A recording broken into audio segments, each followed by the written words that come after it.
Message जारी कर सकती है शेख हसीना, क्योंकि वो दिल्ली पहुंच रही है, बांग्लादेश में संदेश देना चाहती हैं। और हम आपको बता दें कि जिस समय आनन फानन में शेख हसीना को आर्मी के द्वारा कहा गया कि आप देश छोड़िए, उस समय बांग्लादेश की प्रधानमंत्री शेख हसीना अपने देश को संबोधित करना चाहती थी, उनसे रूबरू होना चाहती थी, लेकिन ऐसा हो नहीं पाया। और अब शेख हसीना दिल्ली पहुंच रही है और दिल्ली पहुंचकर वो वहां पर जो लोग हैं उनको, बांग्लादेश के लोगों को लिए एक वीडियो मैसेज जरूर रिकॉर्ड करेंगी, ऐसा हमें सूत्रों के हवाले से जानकारी मिल रही है। और जान बचाने के लिए शेख हसीना को अपना देश छोड़ना पड़ा, तख्ता पलट शेख हसीना। और आर्मी का कू इसको कहना गलत नहीं होगा, और ये मैं बार बार इसलिए कह रही हूँ क्योंकि ISI की शय पर ये कू हुआ है।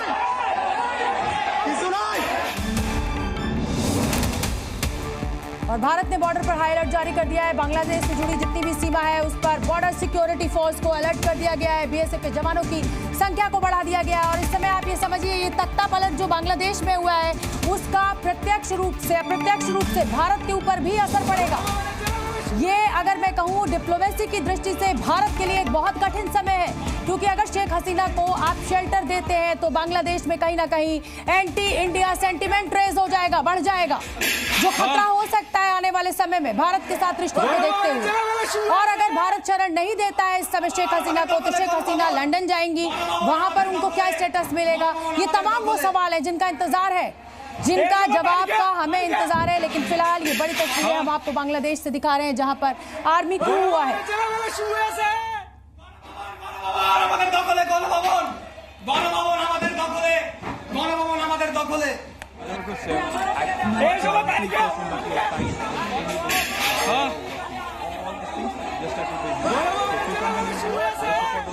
और देखिए, ये 3 तस्वीरें हम आपको दिखा रहे हैं और बेहद दुखद है। किसी भी देश के लिए इससे खराब तस्वीर नहीं हो सकती है, तख्ता पलट की तस्वीर। और वो देश जो कि लोकतांत्रिक देश है, चुनावों के जरिए यहाँ पर सरकार को चुना जाता है। शेख हसीना 5वीं बार इस देश की प्रधानमंत्री बनी थी, लेकिन हाँ, शेख हसीना ने भी अति की थी। और अति ये की थी कि 2 विपक्षी पार्टियां बांग्लादेश की, बांग्लादेश नेशनल पार्टी, उनको दोनों ही पार्टियों ने बैक ऑफ कर लिया था। और आवामी लीग निर्विरोध चुनाव जीता, लड़ा और निर्विरोध चुनाव जीता, और शेख हसीना 5वीं बार प्रधानमंत्री बन गई। और इसी को लेकर बांग्लादेश में असंतोष था। लेकिन मैं फिर आपको बता दूं कि ये जो तख्ता पलट है ये किसी और वजह से हुआ। आरक्षण को लेकर यहाँ पर ये आग सुलगी, ढाका यूनिवर्सिटी में इस तरीके का विरोध खड़ा हुआ, और उसके बाद ISI की शय पर ये सब कुछ हुआ है। और ये देखिए, ये प्रधानमंत्री निवास का किचन है, और हसीना के किचन में इस समय लूट मचाई जा रही है। आप देख सकते हैं हसीना के घर में आप किस तरीके से, इसको चिकन पार्टी कहना गलत नहीं होगा। हालांकि देखिए, मैं फिर आपको बता दूं कि बेहद दुखद तस्वीरें हैं। किसी भी लोकतांत्रिक देश के लिए इससे बुरी तस्वीर हो ही नहीं सकती है जो इस समय हमें देखने को मिल रही है। और हसीना के घर में खाने की भी लूट है।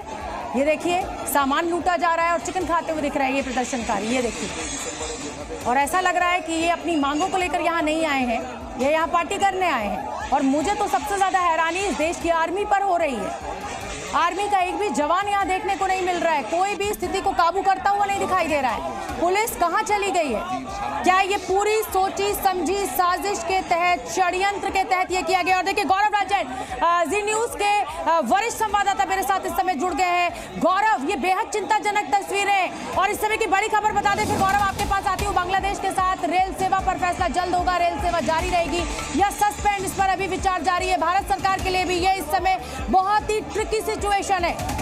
गौरव का मैं रुख करना चाहूंगी। गौरव, एक लोकतांत्रिक देश से ये तस्वीरें मिलना कहीं ना कहीं बेहद चिंताजनक है। और मैं बार बार कह रही हूँ, जी न्यूज बार बार कह रहा है कि ये आर्मी का कू है और ये ISI की शय पर ये कू है। आप देखिए ना, एक भी आर्मी का जवान, सेना, पुलिस कोई दिख ही नहीं रहा है। बिल्कुल सही कह रही है शोभना। और एक तस्वीर में अगर कोई आर्मी के अफसर भी यहाँ दिख रहे हैं, उनके सामने प्रधानमंत्री आवास में लूट की तस्वीरें सामने आ रही हैं। उनके सामने प्रधानमंत्री के जो बेडरूम है उसमें प्रदर्शनकारी घुसे हुए दिख रहे हैं। उनके सामने प्रधानमंत्री का जो दफ्तर है उस दफ्तर में तोड़फोड़ की तस्वीरें सामने आ रही हैं। और किस तरह से पूरे परिसर के अंदर सैकड़ों की संख्या में प्रदर्शन घुसे, उसके बाद सारे गेट खोल दिए गए और पूरे हुजूम में हजारों की संख्या में प्रदर्शनकारी इस बांग्लादेश के प्रधानमंत्री के सरकारी आवास में घुसते हैं, तोड़फोड़ करते हैं, लूटपाट करते हैं, छोटी छोटी चीजें।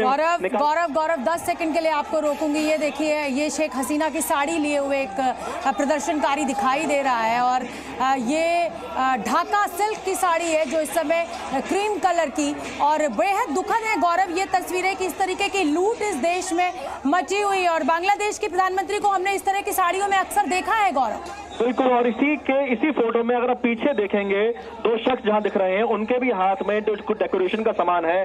अगर आप दूसरी तरफ देखेंगे, कुछ और तस्वीर अभी हमने आपको दिखाई, वो वहां पर जो प्रधानमंत्री आवास में जो किचन में जो खाने की लूट मची, बर्तनों की लूट मची, शहद का डब्बा तक लोग उठा के ले गए और उसके साथ अपनी सेल्फी डाल रहे हैं, वीडियो डाल रहे हैं।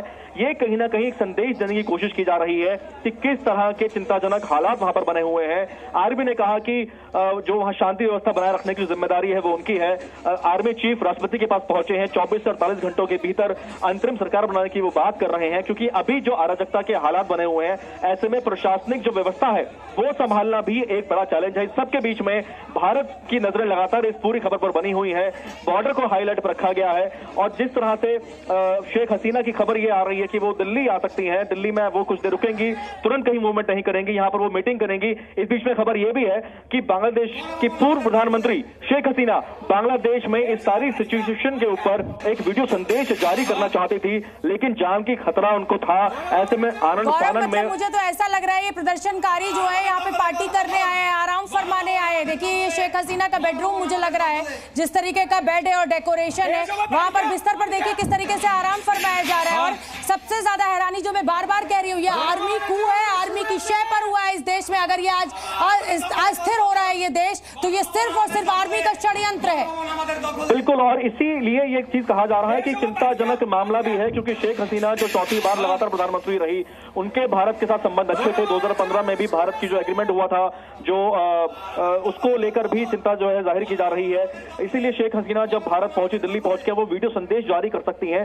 बांग्लादेश में ही वो वीडियो संदेश जारी करना चाह रही थी, ऐसी खबरें आ रही हैं, लेकिन जान का खतरा उनको था। तो ऐसे में आनंद फानन में उनको मिलिट्री हेलीकॉप्टर से देश छोड़ना पड़ा, वीडियो संदेश वो नहीं दे पाई। लेकिन अब बताया जा रहा है कि वो जल्द ही एक वीडियो संदेश जारी कर सकती हैं। अपनी जो उनके पार्टी के जो दफ्तर है उसमें भी क्योंकि आगजनी की गई है, तोड़फोड़ की गई है, एक संदेश कहीं ना कहीं यहाँ पर दिया जा रहा है। एक खबर देखिए, ये भी समझना होगा, शेख हसीना 2009 से ही बांग्लादेश की प्रधानमंत्री रही। इस साल वो लगातार चौथी बार बांग्लादेश की प्रधानमंत्री बनी थी। तो अगर देखा जाए तो ये बांग्लादेश में भारत समर्थक एलिमेंट्स के लिए चिंता की बात है, और पाकिस्तान समर्थक और इस्लामिक एलिमेंट्स की जीत के तौर पर भी आईएसआई के रोल से भी इनकार नहीं किया जा सकता है। मैं आपके पास आऊंगी, मेरे सहयोगी अनंत भी मेरे साथ न्यूज रूम से जुड़ चुके हैं। और अनंत, अगर मैं भारत की दृष्टि से देखूं इस पूरे घटनाक्रम को, तो भारत के लिए भी बहुत ही ट्रिकी सिचुएशन है, क्योंकि अगर शेख हसीना को आप शरण देते हैं तो एंटी इंडियन सेंटीमेंट वहां पर बांग्लादेश में रेज हो सकता है, जो भारत कभी नहीं चाहेगा कूटनीति की दृष्टि से, डिप्लोमेसी की दृष्टि से। और अगर शेख हसीना यहां से रवाना होती है, वीडियो संदेश जारी करती है, तो फिर आगे क्या? अनंत। बिल्कुल शोभना, देखिए स्थिति थोड़ी सी ट्रिकी जरूर है। शेख हसीना के भारत में राजनीतिक शरणार्थी के तौर पर उनको रुकवाने में भी है, और साथ ही साथ सिक्योरिटी को लेकर भी है। क्योंकि आप देखिए, जब आर्मी चीफ वाकरुज्जमान ने अपना भाषण जब दिया था, प्रेस कॉन्फ्रेंस जब की थी, तो आर्मी चीफ ने कहा था कि यहाँ पर अंतरिम सरकार है अब जो लीड करेगी। लेकिन अंतरिम सरकार को लीड कौन करेगा, इस बारे में कोई स्पष्टीकरण नहीं दिया गया था, क्योंकि जो वहां पर एक मुख्य पार्टी बीएनपी है, जिसके बारे में कहा जाता है कि जमात इस्लामी बीएनपी को लीड करता है, स्पॉन्सर करता है, और जमात इस्लामी को स्पॉन्सर करती है आईएसआई। तो आईएसआई इस वक्त सेंट्रल पोजीशन में है। एक तरफ आपके पास ये पड़ोसी देश पाकिस्तान है, जहां आईएसआई पूरी गवर्नेंस को चलाती है, तो वहीं आईएसआई जमात इस्लामी के द्वारा बांग्लादेश के अंदर पहले ये अस्थिरता पैदा करती है और अब कंट्रोलिंग सिचुएशन में है। तो न सिर्फ भारत के राजनीतिक रणनीतिक तौर पर, बल्कि सिक्योरिटी के लिहाज से भी भारत इस वक्त एक त्रिकोणीय मुकाबले में है। और आप देखिए, भारत के आसपास के जितने पड़ोसी देश हैं, आप श्रीलंका की बात कीजिए, आप म्यांमार की बात कीजिए, आप मालदीव की बात कीजिए, आप पाकिस्तान की बात कीजिए, अफगानिस्तान की बात कीजिए, और अब आप बात कीजिए बांग्लादेश की, हर जगह राजनीतिक अस्थिरता है। और इनमें एक बात जो कॉमन है, उसके बाद मैं अपनी बात को विराम दूंगा शोभना, वो ये कि हर जगह जो स्पॉन्सरशिप है, मेजर जो इन्वेस्टमेंट है, वो चीन का है।